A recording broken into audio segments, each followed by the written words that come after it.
The elevator alarm shrieked through the silent hotel corridor at midnight. A teenage girl slammed the button again and again, her hands shaking as two royal bodyguards forced the doors shut around her. A few steps behind them stood her husband, a Malaysian prince, watching her panic without a word. Singapore police rushed in. An American official followed.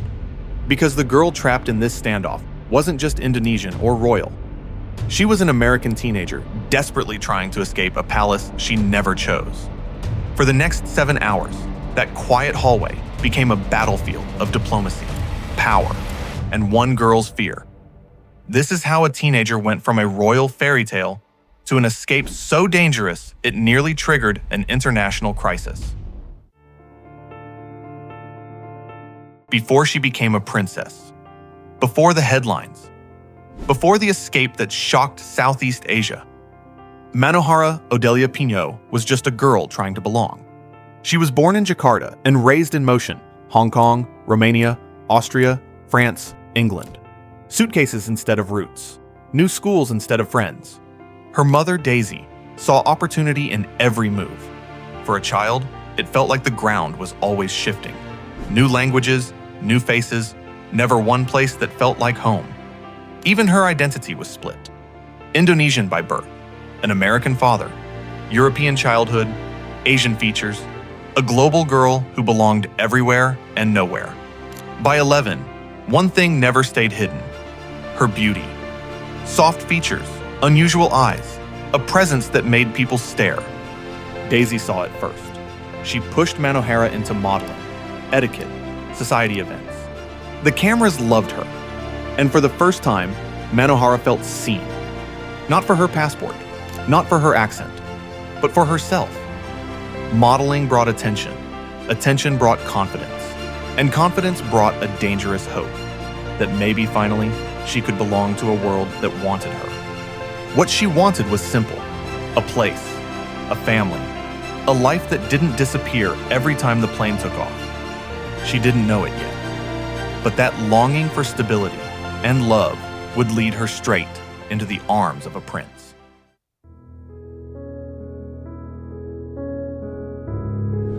The night it all began wasn't romantic. It was a trap. A high-profile dinner in Kuala Lumpur, chandeliers over ministers, businessmen, diplomats, and royalty. Manohara was 14, a young model invited into a world she still found unreal. Glittering, powerful, intimidating. Across the room, a prince twice her age saw her, and he didn't look away. Older, well-known, with a reputation for indulgence whispered in elite circles. But that night he played the gentleman. Soft words, measured tone, surprising politeness from a man raised to command. To her, it felt like courtesy, a pleasant encounter, someone she might never see again. But he had already made a decision. Before the night was over, he found her again, asked for a way to reach her, insisted on seeing her the next day. To her, it felt sudden. To him, it felt settled. Because in his world, desire wasn't a feeling. It was a claim. And from that moment on, he had decided she would be his. After the gala, Manohara expected life to go back to normal. It didn't. The prince's calls came immediately. Persistent, insistent. He sent messages through intermediaries, reached out to her mother, made it clear he wanted her, and he wasn't used to hearing no. At first, she took it as flattery, then pressure, then something heavier. According to Daisy, he appeared at their hotel the next day. Not with flowers, not with apology, but with a declaration. They would marry. Soon. Plans were already in motion. Manohara refused. Her mother refused. Polite, careful, but firm. They didn't understand who they were refusing. The prince's persistence hardened. Calls multiplied. Visits increased. Charm thinned. Pressure thickened. Then everything shifted. The debts Daisy had quietly carried across borders, the ones that never stopped growing, were suddenly gone. Cleared. Paid. He called it a wedding gift. Daisy understood something else. It was leverage. From then on, The prince spoke as if the marriage was decided. Daisy's protests softened. Manohara's grew louder, but hers was the smallest voice in the room. And then came the paperwork. She was 16, still legally a minor and far too young to grasp the machinery now turning around her. But for the right families, there are always arrangements. One day she was a student and a model. The next, she was being fitted for a gown she didn't choose, while strangers told her how lucky she was. Daisy told her it was safer this way, that refusing a prince could be dangerous, that palace life was better than uncertainty, that this was the only option left. The world applauded the marriage. Magazines praised her beauty. Strangers envied her new title. Only she knew the truth. She hadn't been swept off her feet. She'd been cornered. And once the palace doors closed behind her, they wouldn't open again. The world saw a fairy tale. The wedding was grand, drenched in tradition. Velvet carpets, golden motifs, smiling guests, and at the center, a 16-year-old bride, face lit by camera flashes. Headlines praised her beauty. Photos of her in jeweled gowns spread across the region. For a moment, she let herself believe it. The palace was unlike anything she'd known. Quiet instead of chaos. Paintings instead of packed suitcases. Staff gliding through hallways, anticipating every need. Her room looked like a dream. Silk drapes, carved furniture, jewelry she never asked for, dresses waiting in her wardrobe. She told herself this was what she'd always wanted. A home, a family, a place where she could finally stay. Then the rules appeared. You should sit like this. You mustn't speak to them. That dress is too bright. You will attend tonight's event. Tiny corrections, small restrictions, each one harmless alone. Together, they drew the outline of a cage. Outside, her image rose even higher. At public events, she smiled because she was supposed to. Walked beside the prince because everyone expected it. Perfect posture, calm expression. People saw a glowing princess. They didn't see her hesitate before speaking, or how staff chose their words, or the way doors closed softly behind her, always from the outside. The palace wasn't cruel, not yet. It wasn't violent, not yet. It was quiet, beautiful, controlled. And inside that beauty, something invisible tightened around her. She had no idea. What came next would shatter everything. Before we continue, if you're drawn to stories like this, subscribe to Silk Street so you never miss the next one. And if you'd rather make money without all the mystery, check the link in the description for our partner Seeking Alpha, a platform where smart investors worldwide can find real investment research, not mystery. The illusion broke slowly. A sharp word here, a slammed door there, a question that sounded less like curiosity and more like accusation. His temper surfaced in private, where she could go, who she could talk to, how long she could be out of his sight.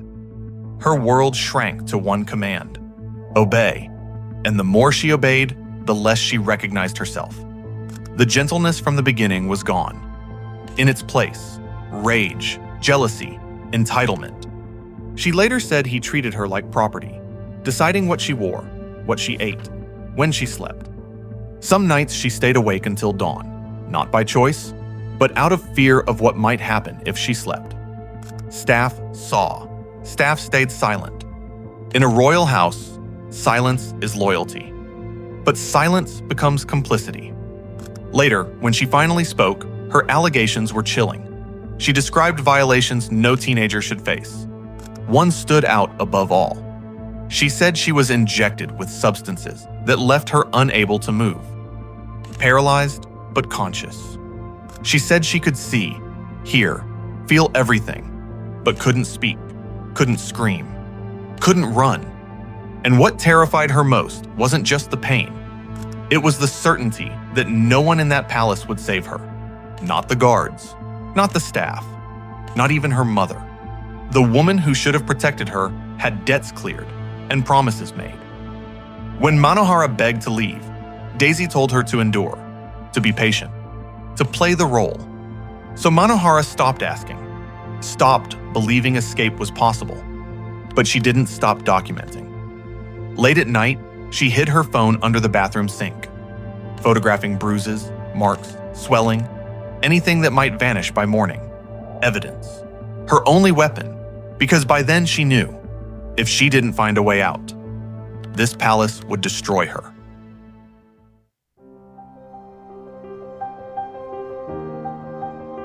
She didn't plan it. One morning in early 2009, the walls felt too tight, the silence too heavy. She waited for the guard change, that tiny gap when one set walked off and the next hadn't arrived. She slipped out, down the stairs, through a service corridor, and suddenly, she was outside.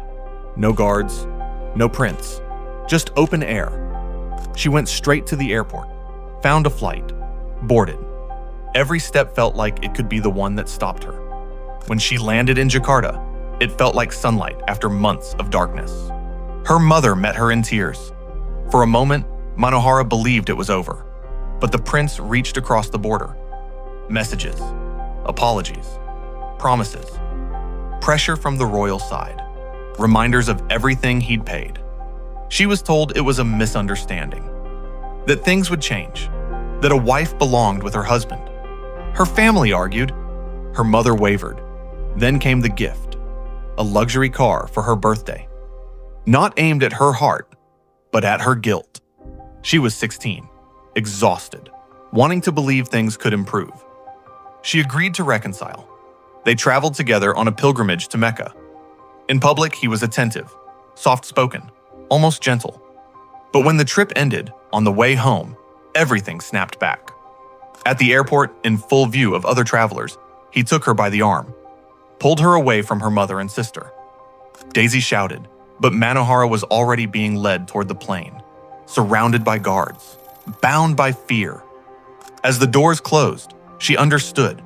She hadn't gone back by choice. She'd been taken.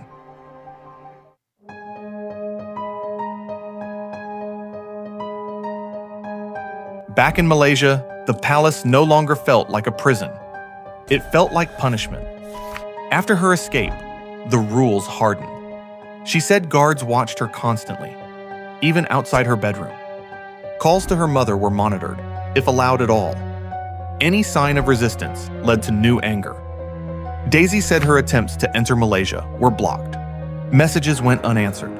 The palace grew colder. Then the prince's father fell ill. The royal family went to Singapore for treatment, and for the first time in months, Manohara left Malaysia. But she wasn't free. Not yet. In the Singapore hotel, she was still surrounded by guards. Not allowed to leave her floor. Barely allowed to walk the corridor alone. But Singapore was different. Neutral ground. Laws that didn't bow to foreign royalty. She got a message out, a short, desperate plea. Her mother and sister took the next flight. They went straight to the hotel. Upstairs, Manohara tried to reach them. She stepped into the hallway. Guards blocked her. She moved toward the elevator. They stepped in front of her. She hit the emergency alarm. A siren ripped through the third floor. Doors opened. Guests stared. The guards froze. Daisy and her younger daughter ran toward the sound. In the elevator corridor, they found her, crying, struggling, terrified. "Mom, don't let them take me again." Singapore police arrived within minutes. Hotel management followed, then diplomatic staff. For hours, there were negotiations. The prince insisted she return with him, argued she was his wife, refused to let go. But Singapore's laws were clear. No one could be held against their will. When his own lawyer warned that pushing further could mean charges, the standoff cracked. He stepped aside. Shaking and exhausted, Manohara was escorted by hotel security to a side elevator, through a service corridor, into a waiting car. She, her mother, and her sister were taken to Changi Airport. On May 31st, 2009, she boarded a plane back to Jakarta as a free girl. For the first time in 2 years, she slept without fear. When she landed, Jakarta erupted. Press, cameras, crowds, officials, activists. Everyone wanted to know. What happened inside that palace? This time, she answered, she talked about the bruises, the guards, the isolation, the injections that left her unable to move, the marks later examined by experts, the fear, the desperation, the silence from those who should have protected her. And she said one sentence that closed the door for good: "I will never return to Malaysia." The palace denied everything. The prince filed lawsuits, accused her of dishonor, demanded repayment. But for many watching, it no longer mattered. A royal house had lost control. A scandal had crossed borders. And a teenager once hidden behind palace walls was now at the center of an international reckoning.